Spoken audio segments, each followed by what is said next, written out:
Professor Dr. Manoj Kumar today discuss about the operation management part 2, manufacturing resource planning MRP2.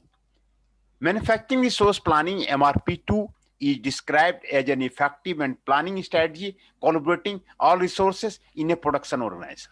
Ideally, MRP2 addresses the planning of the operation unit, the financial requirement, as well as a what-if scenario and an extension to the closed loop in the resource planning for the manufacturing. According to Bassi and Wright, the manufacturing resource planning originated by appraising time and material resource required in each phase of the manufacturing process to meet given the timeline.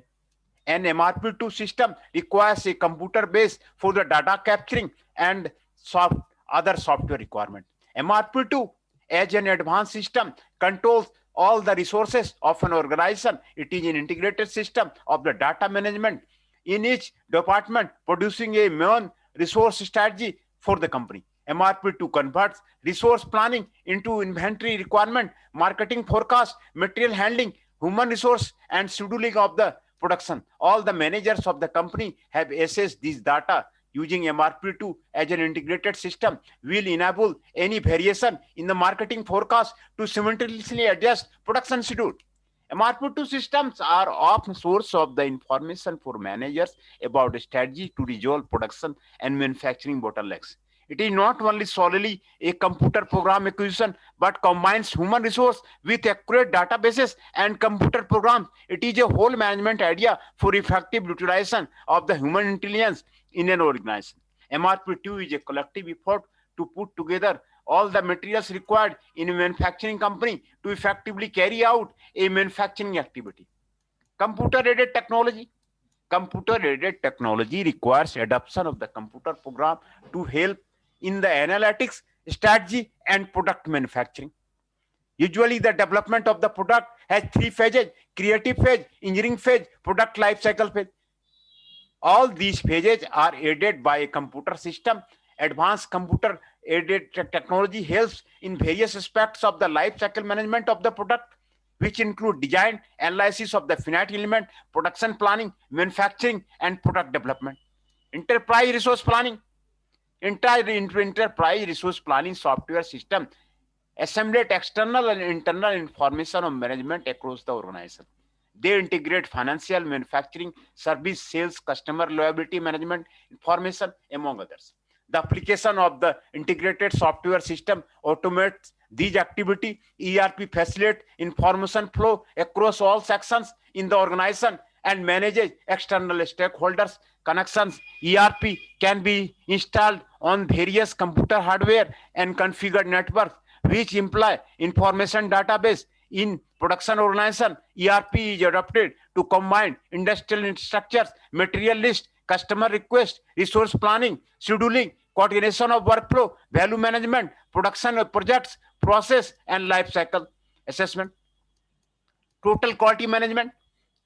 Total quality management has shifted over the scene of the operation management in the recent year. It goes beyond quality and it is concerned with the improving all aspects of the performance in the operation and mainly how to manage improvement. The philosophy, understanding TQA is concerned with the meeting expectation and needs of the customer. Organization that adopt TQM distribute the quality responsibility across all sections and the departments in the organization. All employees in the organization become responsible, which helps in reducing the cost of the quality, especially failure cost. It can be viewed as an extension of the initial approaches of the quality management. According to Paycraft ETL, TQM represents a shift in traditional approaches to quality and is concerned with the following: meeting the needs and expectation of the customers, covering all aspects of the organization, including every person in the organization, examining all quality related costs, getting things done right first time, developing the procedure and system which support quality improvement, developing a continuous improvement. The traditional approach of the quality started with the inspection is then developed to the quality control at a later stage. Afterwards, quality assurance was introduced in organization until the advent of the total quality management, which has since dominated the various sectors across the organization. The philosophy of the total quality management includes this one: total quality management, quality assurance, quality control, and inspection. Sustainable operation management. Sustainable development in business enterprises means the adoption of the strategic business activity in strategy that will meet stakeholders and organizations' need at present, while enhancing, protecting, and sustaining natural human resources that will be needed in the future. The majority of the literature on the sustainability in the operation management has focused on the inter-organizational benefits, the primary benefits of the sustainability principle implementation within the organization. DeMarchi et al. Suggests two governing strategy to engage and influence first and second tier suppliers in the sustainability value chain by compliance certification showing evidence of the environmental performance. Karmer and Porter point to share value creation as a channel to engage suppliers to the limit environmental impact. According to the Waverett organization with sustainability principles will experience more satisfied and productive employees. This view has been supported by Galwaz and Kelly suggests that the meaningful project participation by employee bind them together as a colleagues and to the organization. Dilgo and the Port Denlo and Punjari view sustainability not only within the environmental dimension but as total integration into people, process, and product that benefit the organization.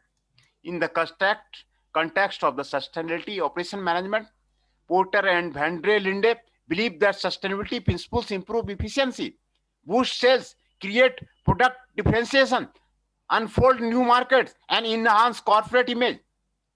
D'Angelo et al. Put forward that sustainability in turn will grant differentiation and low manufacturing cost. Linder and Elam write up by the implementation of the information system technology and accurate data collection, sustainable decision making can be achieved. DiMaggio and Powell put forward their viewpoint and sustainability initiatives may be accepted when the industry applies pressure to convince organizations to mimic that similar successful organizations are doing. Sustainability operation management approaches in the manufacturing sector have been studied from the eco-design, green chemistry, sustainability technology, efficient processes, suppliers and contractors, transportations, waste management, life cycle assessment to the information system. Webrett describes how the Novo Nordisk Sustainable Supply Chain Program launched in 2002 worked with their main suppliers as their second tier suppliers to adopt the remaining suppliers. Linder and Elam have described the required information needed in the beginning, the accurate data, address, and sustainability decision making by the implementation in the technology. Correll and Porter have described the value organization limiting the environmental impact of the emerging supplier in the value chain, and DeMarcus suggests that considering the analyzing the three stages of the product life cycle: input stage, actual production, assembly, final product, sales and distribution, and to determine the appropriate green strategy that organization can implement. Hence, operation management sustainability pattern is present in the current operation management.